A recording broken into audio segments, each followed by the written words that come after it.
First ever factory outlet Mukunda jewelleries Kukatpally Khammam Kothapet Somajiguda Hanamkonda and Suchitra.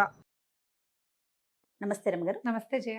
రమగారు, కొంతమంది మనుషులు సహజంగా మనిషి లక్షణం అంటారు మీరు. కొంత సంపాదన కానీ కొంత పేరు కానీ పదవులు కానీ వచ్చిన వెంటనే మనుషులు విపరీతమైన మార్పు వచ్చేస్తుందండి.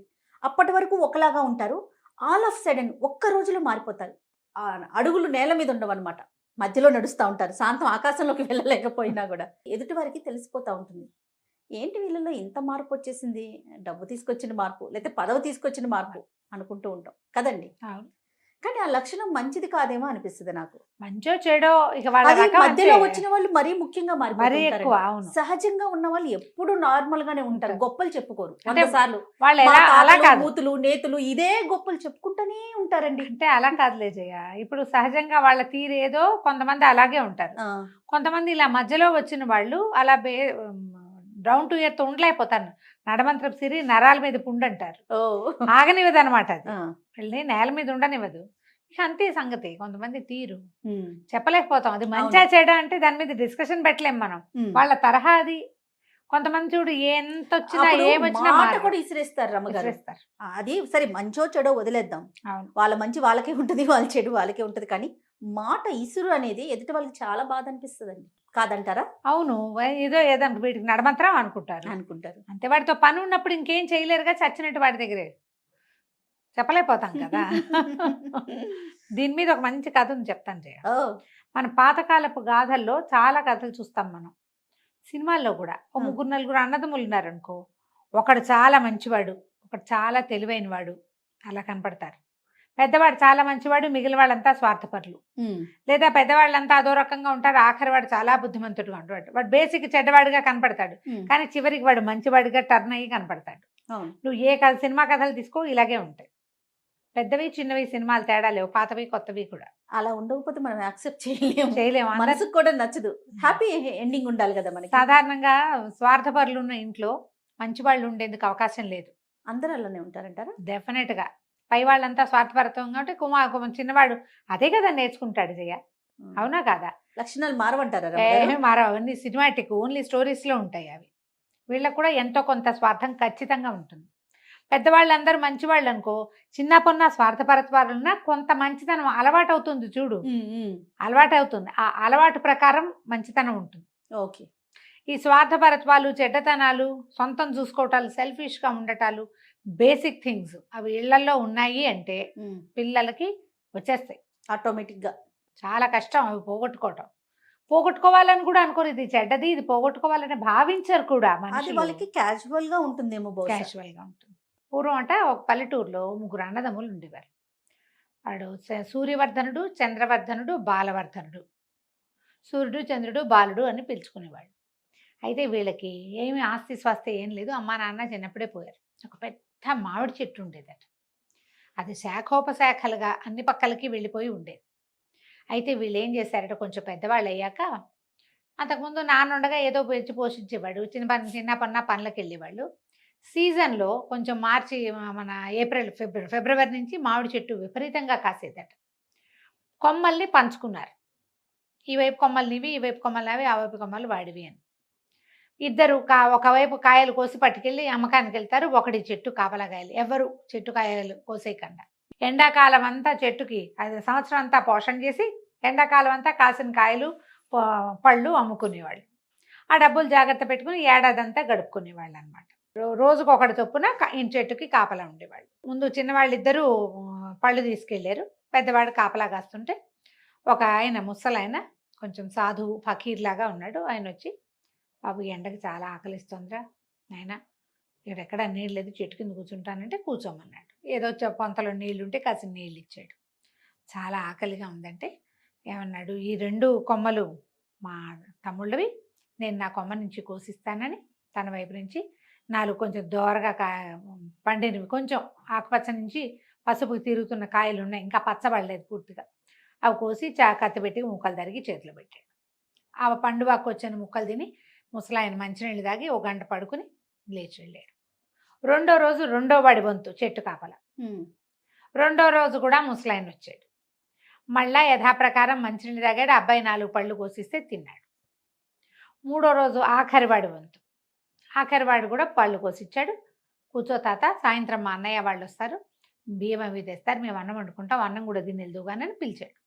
ఆయన అన్నాడు, ఒరే మీ అన్నయ్య వాళ్ళిద్దరిని రాని నేను చెప్తాను అన్నాడు. అన్నయ్య వాళ్ళిద్దరు వచ్చాక వాళ్ళతో పాటు అన్నం తిని ఏమన్నాడు, మీరు వాళ్ళు మంచివాళ్ళరా, మీకున్న కాస్తలోనే వచ్చిన వాడికి ఏదైనా పెట్టాలని అనుకుంటున్నారు, మీకు ఏదైనా మేలు చేస్తాను, నాతో పాటు రండి అని ముగ్గురిని వెంబడబెట్టు తీసుకెళ్ళాడు. ఓకే. అట్లా నడుచుకుంటూ నడుచుకుంటూ నడుచుకుంటూ నడుచుకుంటూ పోయారు.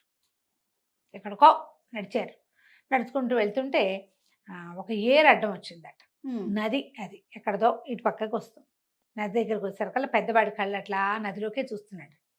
ముసలాయన అడిగాడు, ఏమిట్రా నాయన అట్లా చూస్తున్నావు, నీకు ఇంకా కోరిక కలుగుతుందంటే, ఈ నదిలో నీళ్ళన్నీ పాలైపోతాయి, చక్కగా పెరుగు తోడుపెట్టి మీగడ తీసి వెన్న చేస్తే పాలు అమ్ముకోవచ్చు, పెరుగు అమ్ముకోవచ్చు, వెన్న అమ్ముకోవచ్చు, మీగడ అమ్ముకోవచ్చు, నెయ్యి అమ్ముకోవచ్చు అన్నాడు. అనేసరికల్లా అంతే కదా, తీరిపోతుంది నీ కోరిక, ఇవన్నీ పాలైపోతాయి పోమన్నాడు. ఈ వైపుకి పారే ముక్కంతా పాలేట. ఇంకా ఈ చిన్న వాళ్ళిద్దరిని వెంబడి పెట్టుకుని ముసలాయన ఇంకా ముందుకు తీసుకుపోయాడు. ముందుకు తీసుకెళ్తే ఒక పెద్ద మైదానం వచ్చిందట. మైదానం నిండా పావురాలే. అన్నీ ఇప్పుడు మనం కొన్ని చోట్ల చూస్తాం, పావురాలన్నీ వాళ్ళ నేల మీద పొడుచుకొని తింటూ ఉంటాయి. అవునవును. ఆ పావురాలను చూసేసరికి ఆగిపోయాడట రెండో అబ్బాయి. ముసలాయన అడిగాడు, ఏం ఐడియా వచ్చింది నీకంటే, ఈ పావురాలన్నీ గొర్రెలు అయిపోతాయి, ఇన్ని వేల పావురాలు ఉన్నాయి, ఇన్ని వేల గొర్రెలు అయితే చక్కగా ఉన్ని వ్యాపారం చేసుకోవచ్చు, గొర్రెలు కాసుకోవచ్చు, గొర్రెలు అమ్మితే కూడా లాభం వస్తుంది, అట్లాంటి కోరికలు ఎట్లా తీరుతాయి తాత అంటే, ఎందుకు తీరవరా, పో నీకు ఇవన్నీ గొర్రెలు చేసిస్తానన్నాడు. మొత్తం గొర్రెలు అయిపోయింది. గొర్రెలు అయిపోతే సరే మూడో వాడిని వెంబడి పెట్టుకుని ముసలాయన నడవటం మొదలుపెట్టాడు. వెళ్తూ వెళ్తూ వెళ్తూ వెళ్తూ ఉన్నారు. వాడు దేన్ని చూసి ఉద్రేక పట్టల్లా ఉత్సాహపట్టల్లా కుర్రాడు. ఆయన అన్నాడు, ఎరా ఎంత నడిచినా ఏ కోరికలు పుట్టబెంటరా మీ అన్నయ్యలాగా, నీకంటే నా కోరిక తీరే కోరిక కాదు, రాజుగారి పట్టపు రాజుగారి కూతుర్ని పెళ్లి చేసుకోవాలని ఉంది నాకు, ఒక మాట ఎప్పుడో చూశాను, ఇవన్నీ ఏముంది అవే వస్తాయి అనేసరికి ఈయన అన్నాడు, అంతే కదా, రాజు కూతుర్ని పెళ్లి చేసుకోవాలి, నీ సులువుగా నీ పని అయిపోతుందని చెప్పాడు. అక్కడి నుంచి ఈయన అన్నాడు, పద నిన్ను రాజుగారి దగ్గర తీసుకెళ్తానని రాజుగారి దగ్గరికి ఈ కుర్రాన్ని వెంబడి పెట్టు తీసుకెళ్ళాడు. మీ పిల్లని వీడికి ఇచ్చి పెళ్లి చేయండి అని చెప్పడానికి. అయితే అక్కడ ఆల్రెడీ ఇద్దరు పెళ్లి కొడుకులు సిద్ధంగా ఉన్నారు. రాకుమారిని పెళ్లి చేసుకోవడానికి వచ్చింది వాళ్ళు. రాజు అన్నాడు, నువ్వు గొప్ప సన్యాసివి, చాలా గొప్పవాడి, నువ్వు తెచ్చిన కుర్రాన్ని నేను కన్సిడర్ చేయవలసిందే, కాకపోతే ఇంకో ఇద్దరు ఉన్నారు కదా, ముగ్గురు, ఈ ముగ్గురులో ఎవరో మంచి పెళ్లి కొడుకు మీరే నిర్ణయించండి అన్నాడు. ఈయన అన్నాడు, సరే అమ్మాయికి ఒకసారి చూపిద్దాం ముందు. వీళ్ళ ముగ్గురు నేను చూపించారు. చూపించాక 3 గులాబీ మొక్కలు తెప్పించాను, 3 మీద ముగ్గురు పేర్లు రాద్దాం, చెట్టుకు చీటీ కడదాం, దానికి పేరు ఉంటుంది. ఆ చెట్లని రాకుమారితోటి పాతి పెట్టించండి. రేపు ఉదయం ఏ చెట్టు పువ్వు పూస్తుందో వాడికి ఈ అమ్మాయి నుంచి పెళ్లి చేయాలి, అప్పుడు అమ్మాయి జీవితం బాగుంటుంది. రాజుగారికి ఏంటంటే తనకంటే పెద్దవాడికి పెళ్లి చేసే ఉద్దేశం లేదు, కూతుర్ని ఇవ్వడం ఇష్టం లేదు, ఎవరో ఒకడు కొంచెం యోగ్యుడైన వాడికి ఇచ్చి రాజ్యానికి రాజు అవుతాడు వాడు. ఓకే. సరే ఏమైంది, 3 గులాబీ చెట్లు తెప్పించారు, రాజకుమారితోటి ముగ్గురు పేర్లు రాయించి కట్టించారు, తర్వాత గొప్పలు తవ్వి రాజకుమారితోటి మొక్కలు నాటిపించారు. తెల్లవారేసరికల్లా ఈ సన్యాసి గారి మహత్యంతో ఈ బాలవర్ధనుడు ఉన్నాడు కదా, అతని పేరు రాసున్న చెట్టుకి గులాబీ పువ్వు పూస్తుంది. రాజుగారు ఒప్పుకున్నాడు. ఒప్పుకొని బాలవర్ధనుడికి ఇచ్చి పెళ్లి చేశారు. అయితే ఆ రాజ్యంలో రూల్ ఏంటంటే, ఇట్లా కొత్తగా పెళ్ళయి రేపొద్దున రాజ్యానికి రావాల్సిన వాళ్ళు 5 సంవత్సరాలు అడవిలో బతకాలి. ఒక ఇల్లు కట్టించి ఇస్తారు, కందమూలాలు తవ్వుకుంటూ అడవిలో జంతువులను వేటాడుకుంటూ ఏదైనా చేసుకుంటే వ్యవసాయాన్ని ఓపి కొద్దీ చేసుకోవచ్చు. రాజకుమారుడు రాజకుమార్తె వాళ్ళిద్దరే ఉండాలి, అదే భార్యాభర్త. వీళ్ళని అడవికి పంపేశారు పెళ్ళైన 16వ రోజున. సరే కొంతకాలం గడిచిన తర్వాత ఈ ముసలాయన ఏం చేశాడు, ఈ ఫకీర్ గారు మా పెద్దవాడి దగ్గరికి వెళ్ళాడు. అక్కడ మంచి బ్రహ్మాండంగా ఉంది బిజినెస్, మామూలుగా లేదు వ్యవహారం. పాలు కాచేవాళ్ళు కాస్తున్నారు, తోళ్ళు పెట్టేవాళ్ళు పెడుతున్నారు, మజ్జిగలు జిలికేవాళ్ళు, వెన్నలు తీసేవాళ్ళు, నెయ్యి కాగబెట్టేవాళ్ళు, ఆ నేతిని డబ్బాల్లో పోసి అమ్మేవాళ్ళు, బోల్డని బళ్ళు, వ్యవహారం ఎంత డబ్బు వచ్చిందో అంత డబ్బే అక్కడ. ఈ వస్తువులన్నిటితో పాటు పాలు బై ప్రోడక్ట్స్తో పాటు డబ్బు. సరే ఈయన ఏం చేశాడు, అందరినీ పలకరించుకుంటూ పోయి ఆ పెద్దవాడైనటువంటి సూర్యవర్ధనుడిని, ఏరా నాయనా బాగున్నావా ఏమిటి అనేసరికల్లా, ఓ బ్రహ్మాండంగా ఉన్నాను, చాలా బిజీగా ఉన్నాను, ఇప్పుడు నీతో మాట్లాడలేను అన్నాడు. నాతో మాట్లాడదురా, 4 చెంబులు మజ్జిగ ఇప్పించు, చిక్కటిది మజ్జిగ తాగాలని ఉందన్నాడు. అనేసరికల్లా వీడన్నాడు, మజ్జిగ ఎక్కడ ఉంటుంది, ఏముండదు, అంతా బయటికి వెళ్ళిపోతుంది, మజ్జిగ అంతా బయటికి వెళ్ళిపోతుంది, పైగా చిక్కటి మజ్జిగ అసలు దొరకదు, ఇప్పుడు చేయి ఖాళీ లేదు, నువ్వు పైకి వెళ్ళిరా, ఖాళీయే లేదు మాకు అనేసరికి ఈయన అన్నాడు, అదేమిటి ఈ పాలది ఎక్కడి నుంచి వచ్చింది? అతనే కదా ఇప్పించింది. నువ్వు అంత ఆగలేనితనం వచ్చిందా నీకు అంటే, ఇందులో ఆగలేనితనం ఏముంది, మజ్జిగ ముంతలతోటి తీసి ఇక్కడ పెట్టాం, కుండలతోటి చేస్తాం, కుండ బయటికి వెళ్ళిపోతుంది అమ్మకానికి. మజ్జిగ చేస్తారు, వెన్న తీసేస్తారు, మజ్జిగ అమ్మకానికి వెళ్ళిపోతుంది. నీకోసం చిన్నగిన్నెడు యువతలు పెడితే అప్పుడు ఏదైనా 4 ముంతలు ఇవ్వగలను, నా వల్ల కాదు, అవన్నీ ఇవ్వలేను నేను, నాకు ఇప్పుడు పైగా చేయి ఖాళీ లేదు, నువ్వు వెళ్ళిరామనగానే ముసలాయన అన్నాడు, నీకు ఆగలేనితనం వచ్చేసిందిరా, నువ్వు హాయిగా నువ్వు మామిడి చెట్టు కాపలా కాసుకుని కాయలు కోసుకునే రోజుల్లోనే మంచివాడివిగా ఉన్నావు, నువ్వు అక్కడికే వెళ్ళిపోని కమండలం నుంచి నీళ్లు తీసి చల్లాడు. చల్లంగానే పాలు లేవు, పాలకడలి లేదు, మజ్జిగ లేదు, కుండలు లేవు, మనుషులు లేరు, ఏమీ లేదు, సమస్తం వెనక్కి వెళ్ళిపోయింది. మామిడి చెట్టు దగ్గర ప్రత్యక్షం అయిపోయాడు పెద్దవాడు. అయిపోయింది. ఈయన రెండో వాడి దగ్గరికి నడిచి వెళ్ళాడు. వెళ్ళేసరికి రెండో వాడు చాలా ఉత్సాహంగా ఉన్నాడు. గొర్రెలు మామూలుగా ఎడారి నిండా ఉన్నాయి కదా, ఆ మైదానం నిండా దానికి త్రిబులైనాయి. గొర్రెలు ఊరుకుంటాయి ఏమంటే, ఏడాదికో 2 ఏళ్ళకో పిల్లల్ని పెట్టవు, ఎన్ని గొర్రెలో. మంచి ఉన్ని తీసేవాళ్ళు, నేసేవాళ్ళు, కంబళ్ళు నేస్తున్నారు అక్కడ.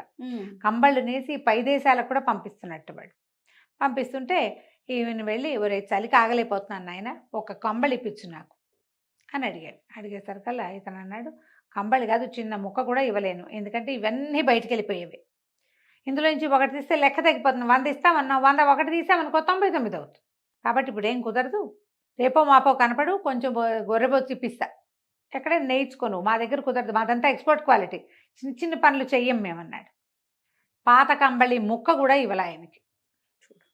ఇవ్వకపోయేసరికల్లా ఏం చెప్పాడు, సరే నువ్వు కూడా అలాంటి వాడివే, మీరు మామిడి చెట్టు కాపలాకే పనికొస్తారు, అక్కడ ఉండగా మీకు దాన గుణం ఉంది, మీకున్న కాస్తలో పెట్టే గుణం ఉంది, ఇప్పుడు ఎంత వచ్చినా పెట్టే గుణం లేదు, నీకు మనుషులతో పాటు పెరగవలసింది ఏమిటి, పెట్టు గుణం, అంతేగా, అది పెరగాలి, నీకు పెరగలేదు, నువ్వు వెనక్కి వెళ్ళిపోమని మొత్తం నీళ్ళు చల్లాడు. ఆ మొత్తం గొర్రెలన్నీ మంత్రజలం తగలంగానే పౌరాలు అయిపోయినాయి, ఎక్స్పోర్టు లేదు, ఇంపోర్టు లేదు. ఇంకా రెండో వాడు పోయాడు. ఈయన మూడో వాడి దగ్గరికి వెళ్ళాడు. వీళ్ళు ఒక చిన్న సరస్సు తీరంలో ఒక గుడిసె లాంటిది కాస్త పెద్దదే వేసుకుని భార్యాభర్త ఉంటున్నారు.